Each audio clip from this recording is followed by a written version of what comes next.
தெறிக்கவிடும் காரம் நிறம் சுவையை தருகிறது. ஆச்சி மிளகாய் தூள் தெறிக்கவிடும் காரம் நிறம் சுவை. நமது தொலைபேசி இணைப்பில் அரசியல் விமர்சகர் ரவீந்திரன் துரைசாமி இணைந்திருக்கிறார். பேசலாம். வணக்கம் சார். வணக்கம். முதலமைச்சர் மு.க. ஸ்டாலினை முன்னாள் முதலமைச்சர் ஓ பன்னீர்செல்வம் இரண்டாவது முறையாக இன்று சந்திக்கிறார். காலை சந்திப்பு என்பது எதேச்சையாக இருந்தாலும் தற்பொழுது திட்டமிட்ட சந்திப்பு தான். உடல்நலம் குறித்து விசாரிப்பதாக சொல்லியிருக்கிறார்கள். உங்களுடைய கருத்து என்ன? காலையில் உள்ள சந்திப்பே ஏற்கனவே நேற்றிரவு திட்டமிட்டபடிதான் காலையில் உடற்பயிற்சி நடைபயிற்சி இடத்தில் அவர்கள் சந்தித்தது நான் கருதுகிறேன். இன்றைய தினம் உள்ள சந்திப்பு ஸ்டாலின் தலைமையிலான கூட்டணியில் ஓபிஎஸ் இடம்பெறுவதற்கான சாத்தியக்கூறுகளை உருவாக்கும் என்றே கருதுகிறேன். ஏற்கனவே திராவிட இயக்கம் என்ற அடிப்படையில் செந்தில் பாலாஜி, கண்ணப்பன், அனிதா ராதாகிருஷ்ணன், KKS ராமச்சந்திரன், முத்துசாமி உட்பட வேலு, சேகர் பாபு உட்பட எண்ணற்ற ரகுபதி என எண்ணற்ற அதிமுகவினர் திமுகவில் அமைச்சர்களாகவும் முக்கிய பொறுப்பிலும் இருப்பதை நாம் பார்க்கிறோம்.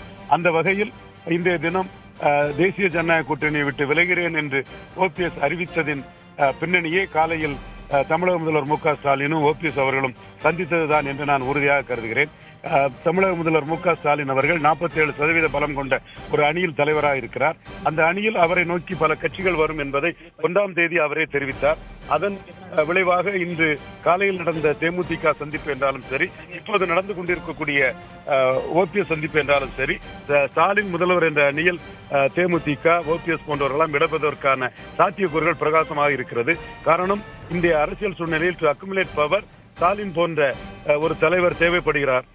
ஸ்டாலினை பொறுத்தவரை அவர் கொடுப்பதெல்லாம் MP போஸ்ட், MLA போஸ்ட் என்ற நிலை 2 மக்களவை தேர்தல், ஒரு சட்டமன்ற தேர்தலில் இருக்கக்கூடிய ஒரு சூழ்நிலையில் இவர்கள் ஸ்டாலினை நோக்கி நகர்வது அரசியல் மரியாதை நிமித்தமான சந்திப்புகள் என்றாலும் கூட அதற்குள் ஸ்டாலின் தலைமையிலான ஒரு கூட்டணியில் இடம்பெற வேண்டும் என்ற ஒரு நோக்கமும் அதற்குள் தெளிவாக இருக்கின்றது.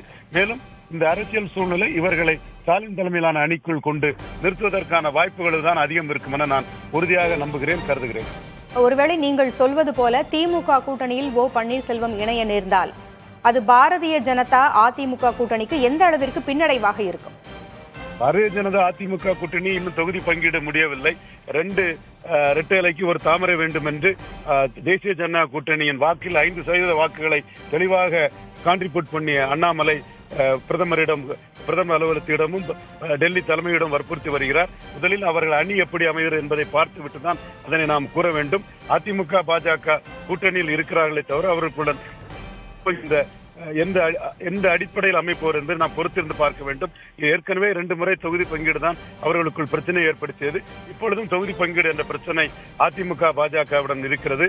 ஆகவே பாஜக மிகவும் முக்கியமான கட்சி என்ற அடிப்படையில் தான் இப்பொழுது எடப்பாடி பழனிசாமி அவர்கள் எங்களையும் பாஜகவையும் பிரிக்க முடியாது, நாங்கள் உறுதியாக பாஜகவுடன் இருப்போம் என்று கூறி வருகிறார்.